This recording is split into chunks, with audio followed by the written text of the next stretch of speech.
ओम शांति। आज 23 जुलाई 2023।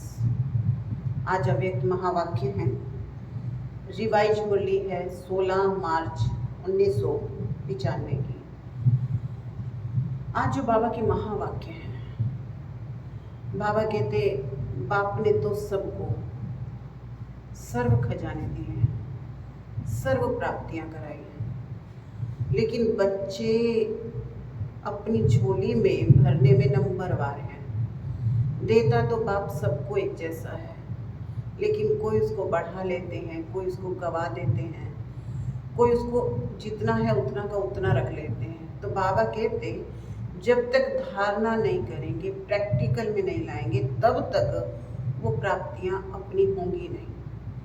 दूसरा बाबा कहते प्राप्ति है तो उसका पता कैसे चलेगा?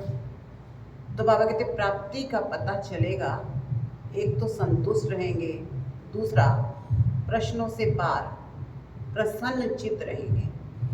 तो क्या, क्यों, कैसे, ऐसा होना तो नहीं चाहिए था, ये शब्दों का प्रयोग नहीं करेंगे। तो सुनेंगे आज सर्व प्राप्तियों का आधार क्या है।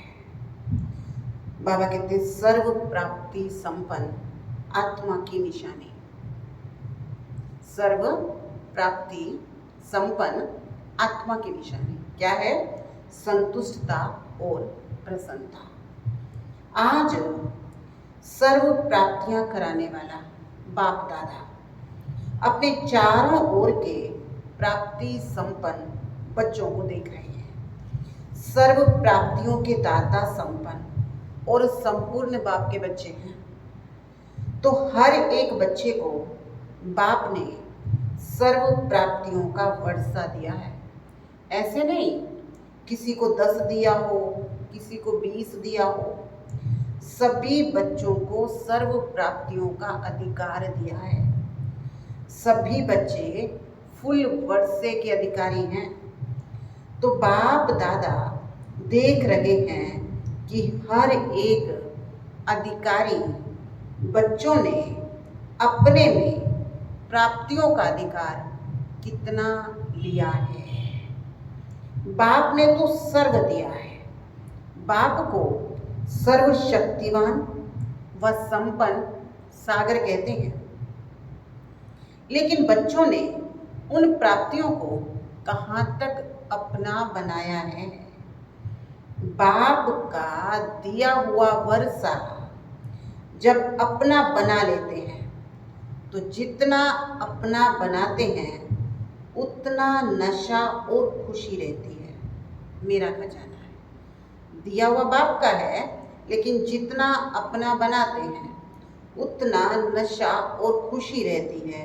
मेरा खजाना है, दिया बाप ने है, लेकिन अपने में धारण कर अपना बना लिया तो क्या देखा कि अपना बनाने में नंबरवार हो गए। बाप ने नंबर नहीं बनाए, लेकिन अपने अपने धारणा की यथाशक्ति ने नंबरवार बना दिया। संपूर्ण अधिकार वह सर्व प्राप्तियों से संपन्न आत्मा जो सदा अमृत वेले से रात तक प्राप्तियों के नशे व अनुभव में रहती है, उनकी निशानी क्या होगी? प्राप्तियों की निशानी है संतुष्टता। वे सदा संतुष्ट मनी बन दूसरों को भी संतुष्टता की झलक का वाइब्रेशन फैलाते हैं। उनका चेहरा सदा प्रसन्नचित दिखाई देगा। प्रसन्न चित्त अर्थात सर्व प्रश्नों से न्यारा। कोई प्रश्न नहीं होगा, प्रसन्न होगा। क्यों, क्या, कैसे, ये सब समाप्त। तो ऐसे प्रसन्न चित्त बने हो कि अभी भी कभी कभी कोई प्रश्न उठता है, ये क्या है, ये क्यों है, ये कैसे होगा, ये कब होगा। ये प्रश्न चाहे मन में चाहे दूसरों से उठता है। ये प्रश्न चाहे मन में चाहे दूसरों से उठता है। प्रसन्नचित हो या प्रसन्नचित हो या कभी कभी प्रसन्नचित और कभी कभी प्रसन्नचित, क्या है? क्या है? वैसे तो गायन है, अप्राप्त नहीं कोई वस्तु। किनको? ब्राह्मणों के खजाने में। ये किसका, किन ब्राह्मणों का गायन है? अप्राप्त नहीं कोई वस्तु ब्राह्मणों के खजाने में। ये किसका और किन का गायन है? आपका है या कोई दूसरे आने वाले हैं? आप हो ना। तो जब कोई अप्राप्ति होती है, अप्राप्ति असंतुष्टता का कारण है। अपना अनुभव देखो, कभी भी मन असंतुष्ट होता है तो कारण क्या होता है? कोई ना कोई अप्राप्ति का अनुभव करते हो, तब असंतुष्टता होती है। गायन है, अप्राप्त नहीं कोई वस्तु। ये अब का गायन है या विनाश के समय का है? विनाश के समय संपन्न हो जाओगे कि अभी होना है? जो समझते हैं हम सदा प्रसन्नचित रहते हैं, कभी भी किसी भी बात में, चाहे अपने संबंध में चाहे दूसरों के संबंध में, प्रश्न नहीं उठते, सदा संतुष्ट रहते हैं। ऐसी संतुष्ट आत्माएं कितनी होंगी? बहुत है। अच्छा, जो समझते हैं हम सदा प्रसन्न रहते हैं, चाहे माया कितना भी हिलावे, लेकिन हम नहीं हिलते, माया को हिला देते हैं, माया हमें नमस्कार करती है। हम अंगद हैं। हम क्या हैं? अंगद हैं। माया हार जाती है, लेकिन हम विजयी हैं। जो ऐसे हैं वो हाथ उठावे। सदा शब्द याद रखना, कभी कभी वाले नहीं। बहुत थोड़े हैं, कोटों में कोई है। क्वेश्चन मार्क उठता तो है ना, क्वेश्चन मार्क डिक्शनरी से निकल जाए। हलचल भी ना हो, कंप्यूटर चलाते हो तो उसमें आता है ना, तो आपके बुद्धि रूपी कंप्यूटर में सदा फुल स्टॉप की मात्रा आए। क्वेश्चन मार्क आश्चर्य की मात्रा खत्म।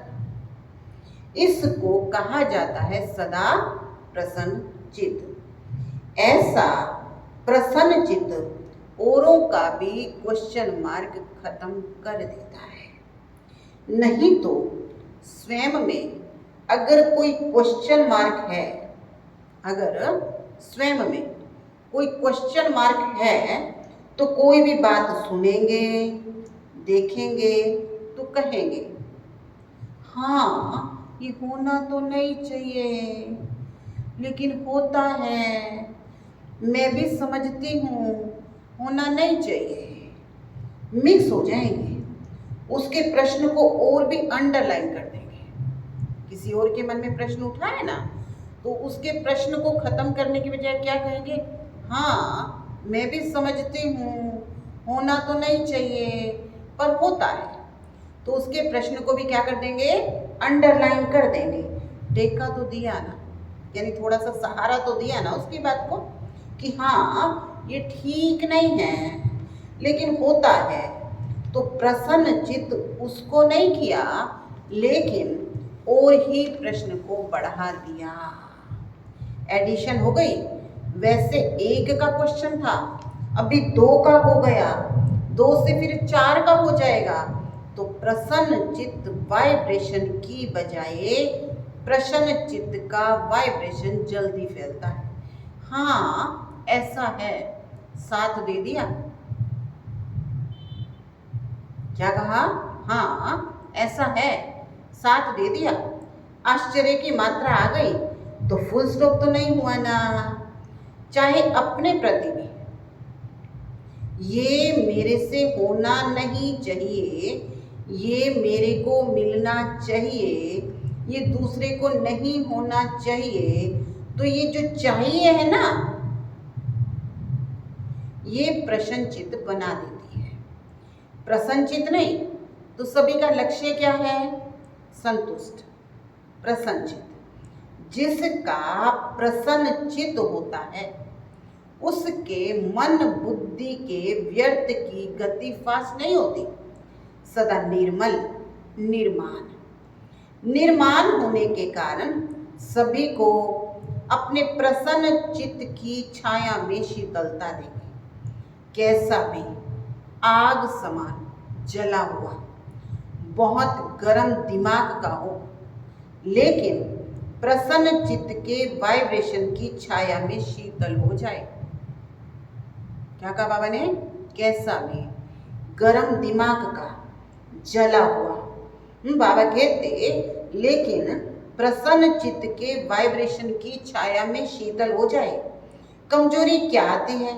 वैसे ठीक चलते हो, अपनी रीति से अच्छे चलते हो, लेकिन जब संबंध संपर्क में आते हो, दूसरे की कमजोरी को देखते हो, सुनते हो, वर्णन करते हो, तो प्रभाव में आ जाते हो। फिर कहते हो इसने किया ना, इसलिए मेरे से भी हो गया। इसने कहा ना, इसलिए मैंने भी कह दिया। उसने 50 बारी कहा, मैंने 1 बारी कहा। फिर बाप के आगे बहुत मीठी मीठी बातें रखते हैं। कहते हैं बाबा आप थोड़ा समझो ना, इतना सहन हम कहाँ तक करेंगे? फिर भी हम पुरुषार्थी है ना, थोड़ा तो आएगा ना। बाप को भी समझाने लगते हैं। यहाँ जो निमित्त हैं उन्हों को अपनी बहुत कथाएं सुनाते हैं। अब बाबा कहते अब कोई भी बात पे कहते तो निमित्त है ना, तो निमित्त को क्या करेंगे? बातों को लंबा कर करके सुनाएंगे। तो बाबा कहते हैं यहाँ जो निमित्त है ना, उनको बहुत कथाएं सुनाते हैं। ऐसा था ना, ऐसा था ना, ऐसा था ना, ऐसे ऐसे की माला जपते हैं। बाप दादा सदा इशारा देते हैं, ऐसी बातें 2 अक्षर में वर्णन करो, लंबा वर्णन नहीं करो, क्योंकि व्यर्थ बातें बहुत चटपटी होती हैं, मज़ेदार लगती हैं। जैसे खाने में कोई खट्टी मीठी चीज़ हो तो अच्छी लगती है ना, और फीकी सादी हो तो कहेंगे ये तो खाते ही रहते हैं। तो व्यर्थ बातें, व्यर्थ चिंतन, सुनना, बोलना, करना, इसमें चलते चलते इंटरेस्ट बढ़ जाता है। फिर सोचते हैं मैं तो नहीं चाहती थी, लेकिन उसने सुनाया ना, तो मैंने कहा अच्छा उसकी सुन ले, दिल खाली कर लेगा। उसकी तो दिल खाली हो गई, लेकिन आपने तो दिल भर ली ना। वो थोड़ा थोड़ा दिल में भरते भरते फिर संस्कार बन जाता है, और जब संस्कार बन जाता है तब ये भी महसूस नहीं होता कि ये रोंग है। ये व्यर्थ संस्कार बुद्धि के निर्णय को खत्म कर देते हैं। इसलिए सबसे सहज, सदा संतुष्ट रहने की विधि है सदा अपने सामने कोई ना कोई विशेष प्राप्ति को रखो, क्योंकि प्राप्ति भूलती नहीं है। ज्ञान की पॉइंट्स भूल सकती है, लेकिन कोई प्राप्ति भूलती नहीं है। बाप से क्या क्या मिला, कितना मिला, वैरायटी पसंद आती है ना, एक जैसा पसंद नहीं होता। तो अपने अपनी प्राप्तियों को देखो, दूसरों की नहीं देखनी, अपनी अपनी प्राप्तियों को देखो। ज्ञान के खजाने की प्राप्ति कितनी है, योग से शक्तियों की प्राप्ति कितनी हुई है, दिव्य गुणों की प्राप्तियां कितनी हैं, प्रैक्टिकल नशे में खुशी में रहने की प्राप्तियां कितनी हैं। बहुत लिस्ट है, पहले भी सुनाया था। कभी कोई गुण की प्राप्ति को सामने रखते हुए संतुष्ट रहो, क्योंकि एक गुण भी अपनाया तो जैसे विकारों का आपस में बहुत गहरा संबंध है। अगर बाहर के रूप में इमर्ज रीति से क्रोध आता है तो आंतरिक चेक करो कि क्रोध के साथ लोभ और अहंकार होता ही है। ये सब आपस में साथी हैं। कोई इमर्ज रूप में होता है, बाहरी रूप में होता है, कोई मर्ज रूप में होता है। तो जो भी गुण है उनका भी आपस में संबंध है। इमर्ज एक गुण को रखो लेकिन दूसरे गुण भी उनके साथ इमर्ज रूप में हो तो रोज कोई ना कोई प्राप्ति स्वरूप का अनुभव अवश्य करो। अगर प्राप्ति इमर्ज रूप में होगी तो प्राप्ति के आगे अप्राप्ति खत्म हो जाएगी, सदा संतुष्ट रहेगी।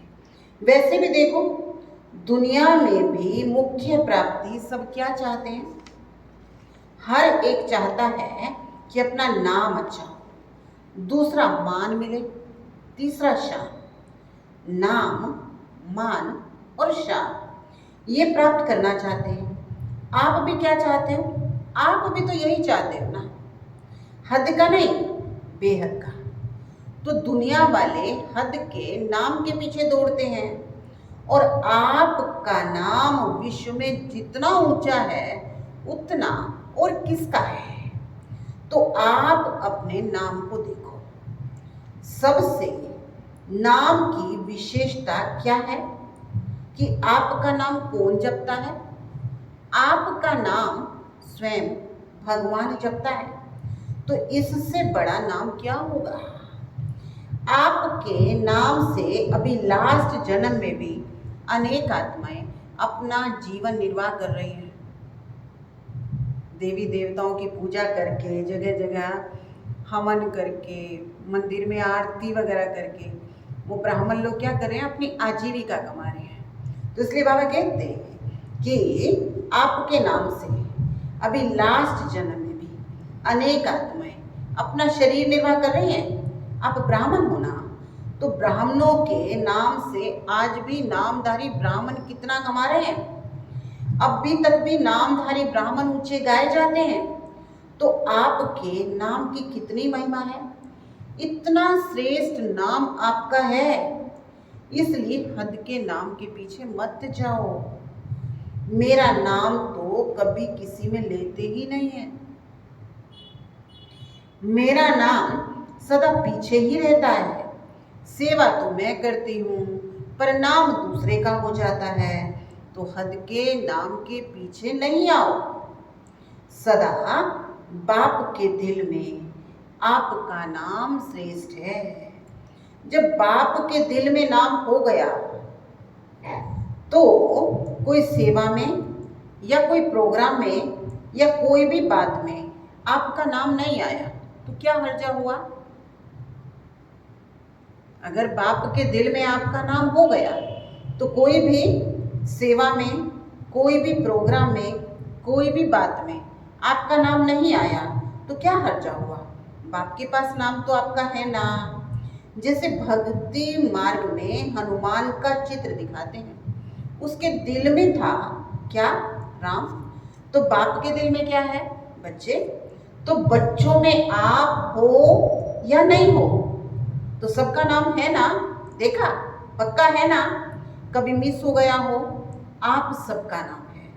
तो और नाम के पीछे क्यों पड़ते हो? क्योंकि मेजॉरिटी यही नाम मान शान गिराता है और यही नाम मान शान नशा चढ़ाता है। तो प्राप्ति के रूप में देखो, अगर मानो कोई कारण से आपका नाम गुप्त है और आप समझते हो कि मेरा नाम होना चाहिए, यथार्थ है, फिर भी अगर किसी आत्मा से हिसाब किताब के कारण या उसके संस्कार के कारण आपका नाम नहीं लेता है, अपराइट वो रोंग है, फिर भी उसका नाम होता है, आपका नहीं होता, तो भी विजयमाला में आपका नाम निश्चित है, इसलिए इसकी भी परवाह नहीं करो। इस रूप में माया ज़्यादा आती है, इसलिए अभी गलती से नाम मिस भी हो गया, कोई हर्ज नहीं, लेकिन विजयमाला में आपका नाम मिस हो नहीं सकता। पहले आपका नाम होगा, तो अपने नाम की महिमा याद रखो कि मेरा नाम बाप के दिल पर है, विजयमाला में है, अंत तक मेरा नाम सेवा कर रहा है। और आपका मान कितना है? भगवान ने भी आपको अपने से आगे रखा है। पहले बच्चे तो स्वयं बाप ने आपको मान दिया है। कितना आपका मान है, प्रूफ देखो। आपके जड़ चित्रों का भी लास्ट समय तक कितना मान है, चाहे जाने चाहे नहीं जाने, लेकिन कोई भी देवी देवता का चित्र होगा तो उसको कितने मान से देखते हैं। सबसे श्रेष्ठ मान अभी तक आपके चित्रों का है। ये प्रूफ है, जब आपके चित्र इतने माननीय पूजनीय हैं तो जिसका मान रखा जाता है उसको पूजनीय माना जाता है। हमेशा कहते हैं ना, ये हमारे पूजनीय हैं, ये पूज्य हैं, तो प्रैक्टिकल प्रूफ है आपके चित्रों का भी मान है। तो चैतन्य में है तभी तो चित्रों का मान है। अगर चैतन्य में मान नहीं मिलता तो चित्रों में कैसे मिलता? बाप सदा कहते हैं, पहले बच्चे डबल पूजे जाते हैं, बाप सिंगल, तो आपका मान तो बाप से भी ज्यादा है। इतना श्रेष्ठ मान मिल गया। तो जब भी कोई हद के मान की बात आए तो सोचना कि आत्माओं का मान क्या करेगा जब परमात्मा का मान मिल गया। ऐसे नहीं सोचो हम तो इतना कुछ करते हैं फिर भी कोई मान नहीं देते, पूछते ही नहीं हैं, ये सोचना व्यर्थ है। क्योंकि जितना आप हद के मान के पीछे दौड़ लगाएंगे ना, तो ये हद की कोई भी चीज परछाई के समान है। परछाई के पीछे पड़ने से कभी परछाई मिलती है कि और आगे बढ़ जाती है?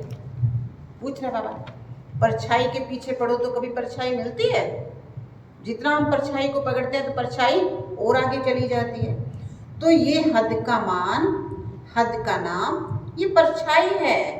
ये माया की धूप में दिखाई देती है लेकिन है कुछ भी नहीं। तो नाम भी आपको मिल गया, मान भी आपको मिला हुआ है, और शान देखो आपकी कितनी है। आपकी एक एक शान को याद करो।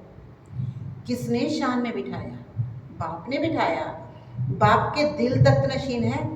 सबसे बड़ी ते बड़ी शान राज्य पद है।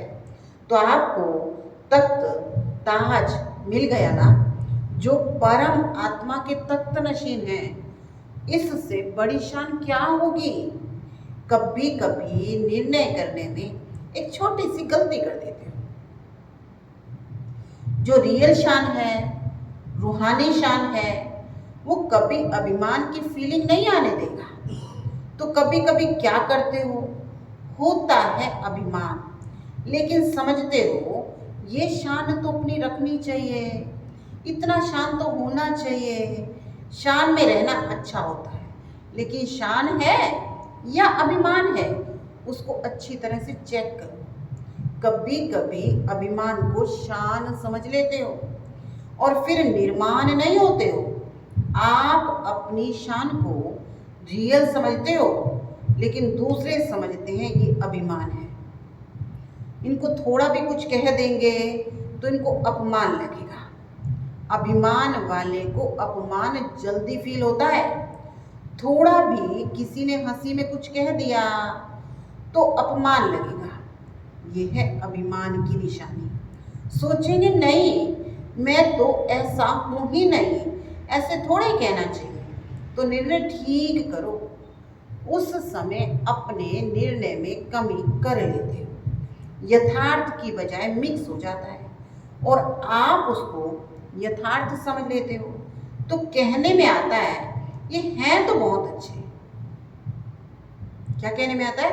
ये हैं तो बहुत अच्छे, लेकिन बोलचाल, उठना बैठना जो है ना, वो अभिमान का लगता है। ये भी किसी ने कहा तो अपमान की फीलिंग आती है। तो स्वमान और अभिमान के अंतर को चेक करो। स्वमान कितना बड़ा है, शान कितनी बड़ी है। उस बेहद के नाम, मान और शान को सदा इमर्ज रखो। मर्ज नहीं, इमर्ज करो। जैसे याद में कभी कभी अलबेलापन आ जाता है तो कहते हैं हम हैं ही बाप के, याद क्या करें। लेकिन इमर्ज संकल्प से प्राप्ति का अनुभव होता है।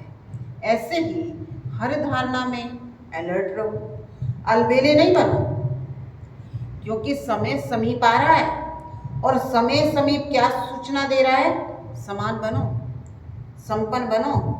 तो समय के चैलेंज को देखो और सर्व प्राप्तियों से संपन्न बनो। अच्छा, चारों ओर के सदा सर्व प्राप्ति स्वरूप आत्माएं, सदा संतुष्ट, सदा प्रसन्नचित रहने वाली श्रेष्ठ आत्माएं, सदा स्वयं को श्रेष्ठ नाम, श्रेष्ठ मान, शान के अधिकारी अनुभव करने वाली समीप आत्माएं, सदा सर्व को संतुष्टता के वाइब्रेशन की लाइट माइट देने वाली प्रसन्नचित आत्माओं को बाप दादा का याद प्यार और नमस्ते।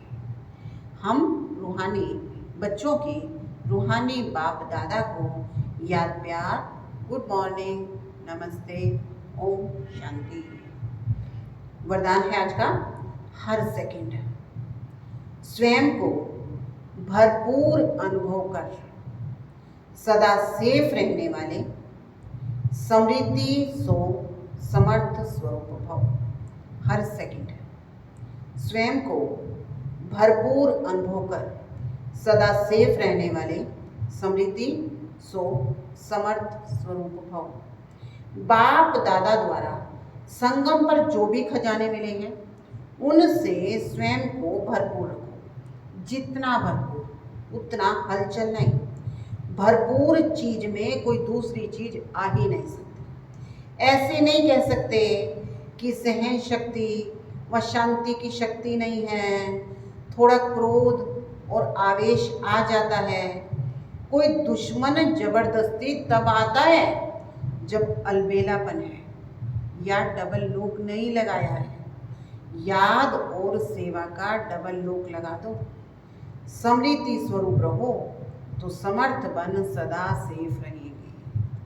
स्लोगन है, विश्व का नव निर्माण करने के लिए अपनी स्थिति निर्माण चित्त बनाओ। क्या करना है? विश्व का नव निर्माण करने के लिए अपनी स्थिति निर्माण चित्त बनाओ। तो आज का मैं मान शान से परे निर्मल और निर्माण आत्मा हूँ। ओम शांति।